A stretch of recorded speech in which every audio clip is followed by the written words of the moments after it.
My sister-in-law falsely accused me of harassment. My brother attacked me and my family abandoned me for 3 years. But when the truth came out and they came begging for forgiveness, my answer left them broken. I'm 32 years old, work as a freelance graphic designer, and I need to tell this story because what happened a few years ago literally destroyed my family. Or well, the family I thought I had. The thing is, my older brother Samuel and I were always super close. You know, we were those brothers who actually got along, not like those who only get together at Christmas and tolerate each other. We grew up in a small town in Kentucky, one of those where everyone knows everyone. And we basically did everything together since we were kids. We played on the same baseball team, went to the same parties, that kind of thing. Samuel is 3 years older than me, so he was always like my hero when we were kids. Like the older brother who defended me at school and taught me how to drive and all that stuff. Everything started to change when Samuel met Diana. He was like 28 years old. I was 25, and he was in that stage where he felt like he needed to settle down, find someone serious. Diana showed up at his work.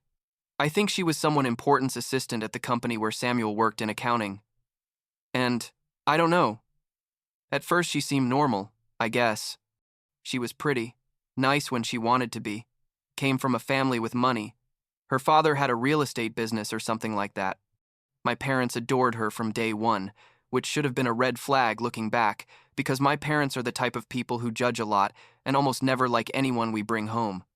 But Diana had them eating out of her hand, like she bought them expensive gifts, always said the right things, that kind of thing. I felt something weird about her from the beginning. I can't explain it exactly, but there was something about the way she looked at me sometimes that made me uncomfortable. And she made super weird comments, like when we were all having dinner at my parents' house. She'd say things like, "Oh, Lucas, you should get yourself a girlfriend like me. Someone who really knows how to take care of a man." And she'd say it with a little smile that gave me chills. My brother would laugh like it was a joke. But I don't know. I didn't like it. And if I brought someone to a family gathering, some girl I was dating, Diana always found a way to make her feel uncomfortable, like asking her super personal things or making passive-aggressive comments about her clothes or her job. They got married like a year into dating, a huge and expensive wedding that I think Diana's parents paid for, with like 200 guests and all that show. I was the best man, obviously, gave the speech and everything, although honestly I wasn't as excited as I should have been. But well, he was my brother, and he seemed happy, so I tried to put my doubts aside. After the wedding, they moved to a house like 20 minutes from where our parents lived, and I was living alone in an apartment in town, working from home as a graphic designer, so I had quite a bit of flexibility. Things got weird. Like 6 months after the wedding, Diana started showing up at my apartment without warning, like she'd knock on the door and say she was in the area and wanted to say hi. At first, it didn't seem that strange.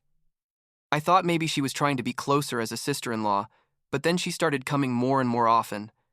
And always, when she knew my girlfriend at the time, Miranda, who's now my fiancée, thank God, wasn't there. Diana would ask things like, "What are you doing? Are you busy? Can I hang out for a bit?" And I, like an idiot, would let her in because she was my brother's wife and I didn't want to be rude.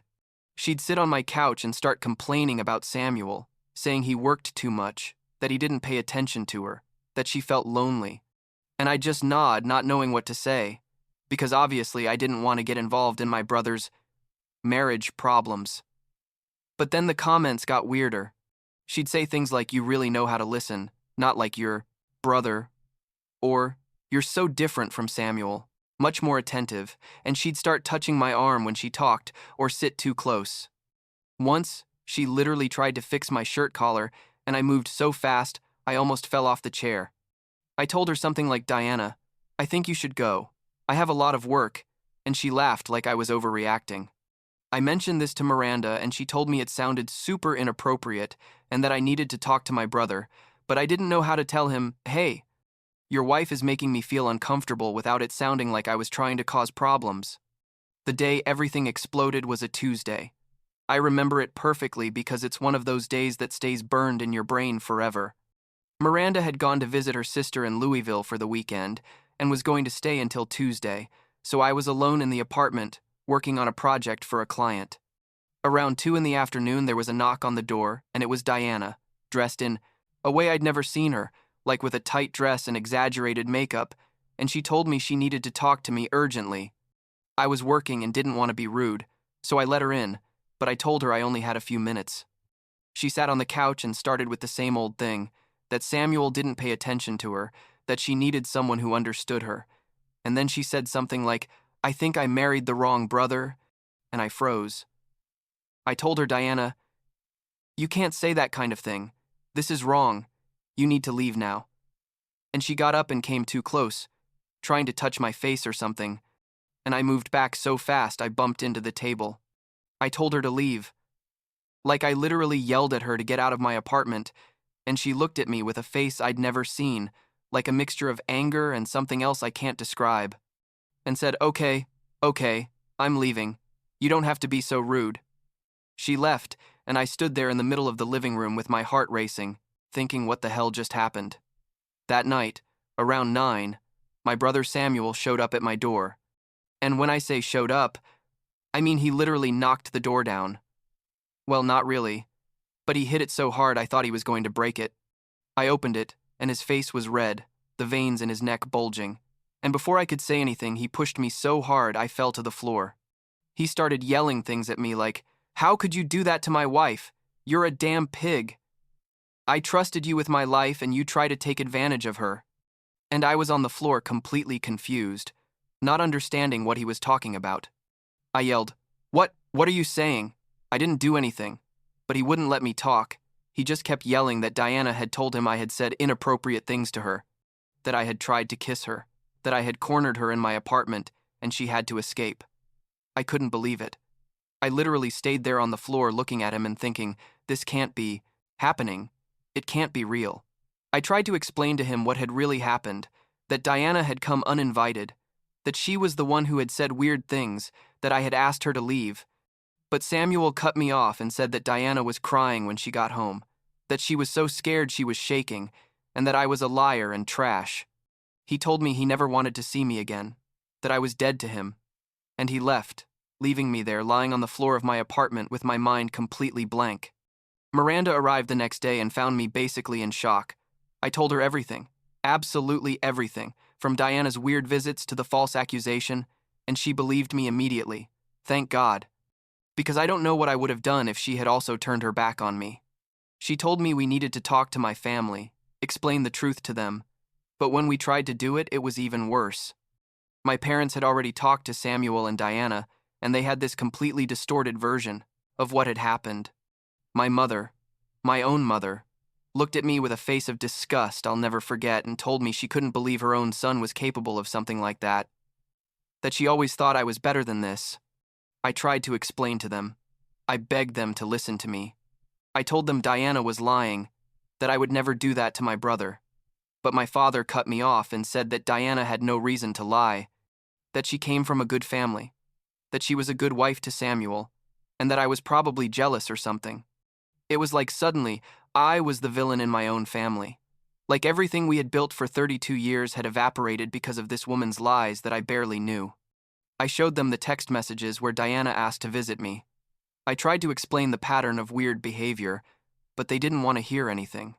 My father even said that maybe I had misinterpreted her intentions and that I was trying to blame her for my own inappropriate behavior. It was devastating. There's no other word to describe it. Your own family turning against you. Choosing to believe someone they've known for 2 years over the son they raised for 3 decades.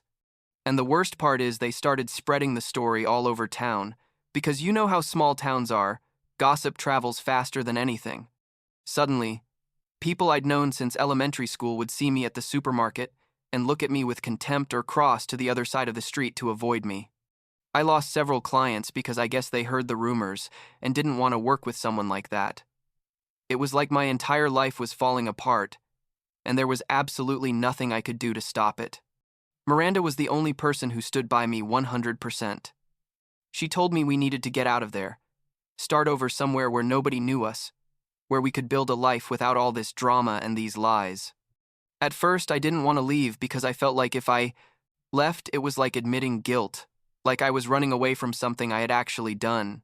but she made me see that staying in that town was only destroying me. So, we made the decision. I packed my things, gave up the apartment, and we moved to Phoenix, Arizona, literally across the country, as far as possible from Kentucky and from that whole nightmare. The first months in Phoenix were weird. On one hand, it was a relief not to have to see my family or worry about running into people who judged me. But on the other hand, I felt completely lost, like I had lost a part of myself. I missed my brother. I missed my parents despite everything. I missed the life I had before. Diana ruined it with her lies. But little by little, we started building something new.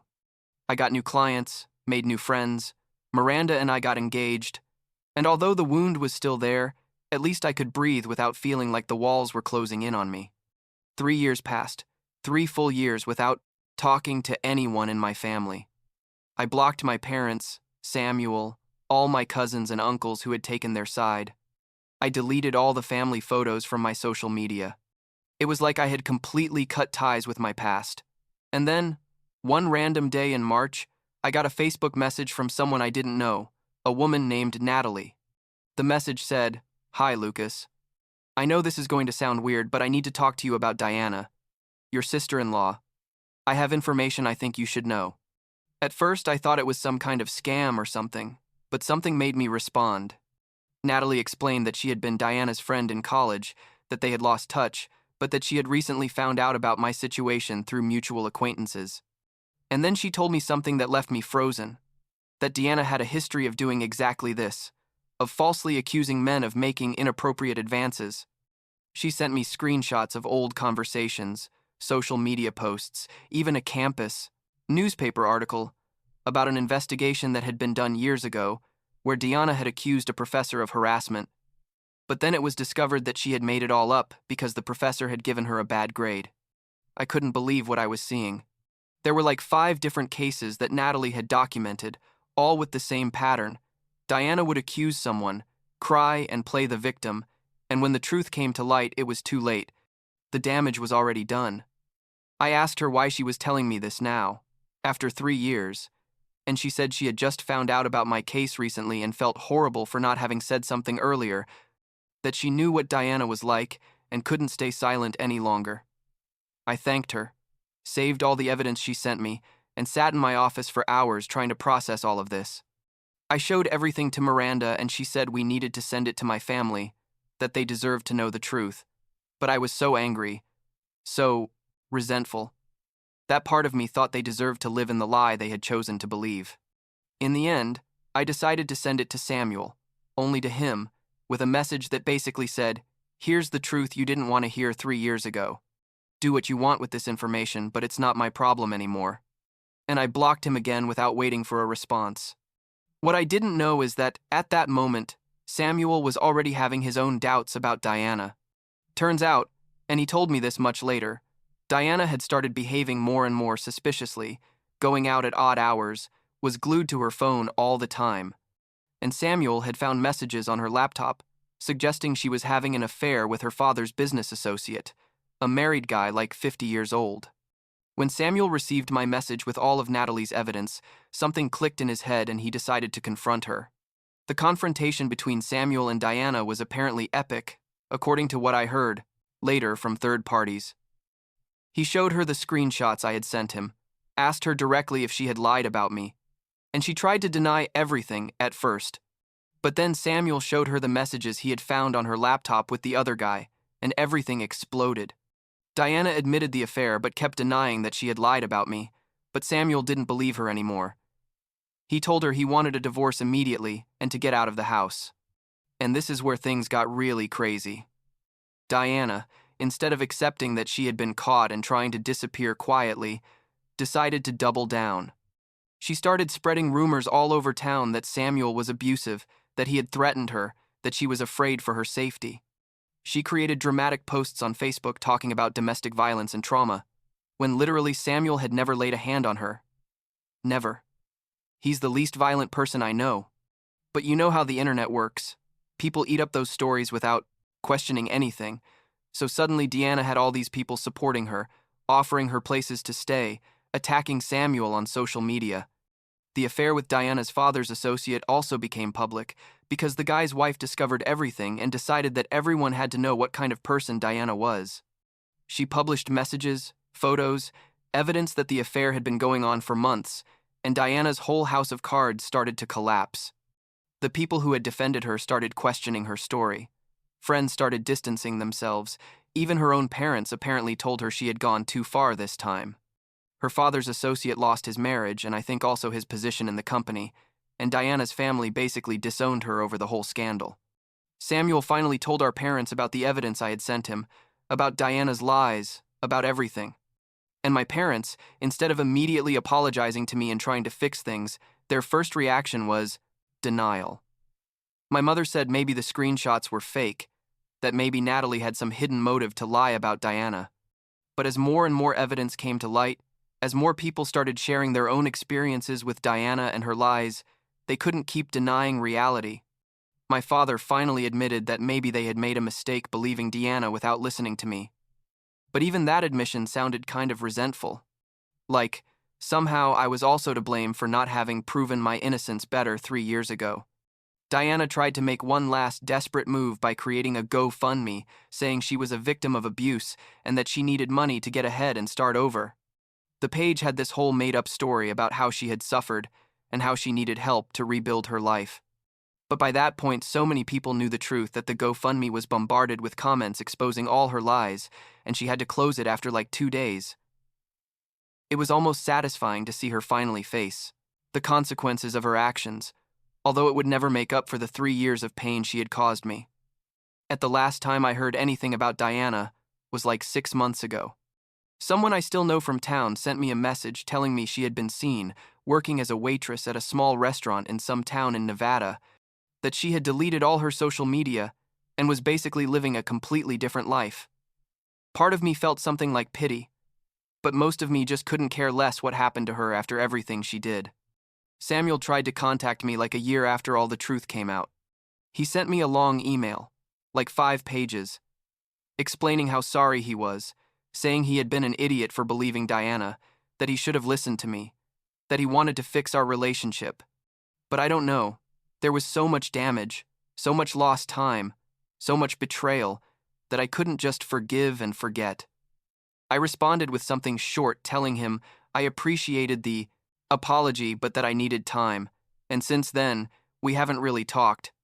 He divorced Diana like a year and a half ago. The process was apparently a disaster because she tried to fight for the house and money even though she was the one who had the affair. But eventually, everything was resolved and he was free. My parents also tried to make peace. My mother called me crying, asking for forgiveness, saying she had been the worst mother in the world for not believing me, that she had let herself be manipulated by Diana, that she wanted her son back. My father was more stoic, as always, but also admitted they had made a terrible mistake. And I don't know. Part of me wanted to forgive them, wanted to get my family back. But another part of me, the part that spent 3 years being treated like a criminal by the people who were supposed to love me unconditionally, just couldn't do it. I told them I appreciated the apologies, but that I needed space, a lot of space to process everything. Like, 2 months ago, Samuel contacted me again. This time it was different. He wasn't asking for forgiveness again, but rather asking me for support. Apparently, the situation with the divorce and all the drama had left him in a pretty bad mental state. He was going to therapy and all that, and my parents had told him to contact me, that I, as his brother, should be there for him. And that was what finally made something in me break definitively.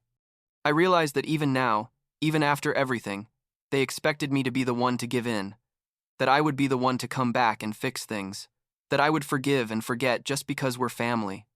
I sent them a final message, both Samuel and my parents, telling them I wasn't going to be that person, that they had chosen to believe a manipulator instead of their own son and brother, that they had abandoned me when I needed them most, and that apologies 3 years late didn't change the fact that they had shown who they really were when it mattered. I told them I needed to focus on my life here in Phoenix, on my relationship with Miranda, on the real friendships I had built with people who knew me and supported me without conditions. And I blocked them all. Again. But this time knowing it was final. Miranda and I are getting married next year. We're planning a small wedding. just close friends, people who really matter in our lives. I'm not going to invite anyone from my Kentucky family, and honestly, I don't feel bad about it. I've built a new family here, people who chose me and who I chose, and that's enough. Sometimes I think about Samuel. I wonder how he is, if he's okay. But then I remember that day when he showed up at my door and called me a liar without even giving me the chance to explain my side of the story, and that nostalgia evaporates pretty quickly. I think the lesson I learned from all this, if there is any lesson, is that blood family doesn't guarantee loyalty or unconditional love, and that it's okay to distance yourself from toxic people even if they share your last name. Diana destroyed my family, yes, but she also showed me who my family really was when things got tough. And honestly, I'm better off without them. It still hurts. It'll probably always hurt a little, but it's a pain I've learned to carry and use as a reminder that I deserve people in my life who trust me, who defend me, who listen to me. Phoenix is my home now, Miranda is my family, and everything else stayed in the past where it belongs.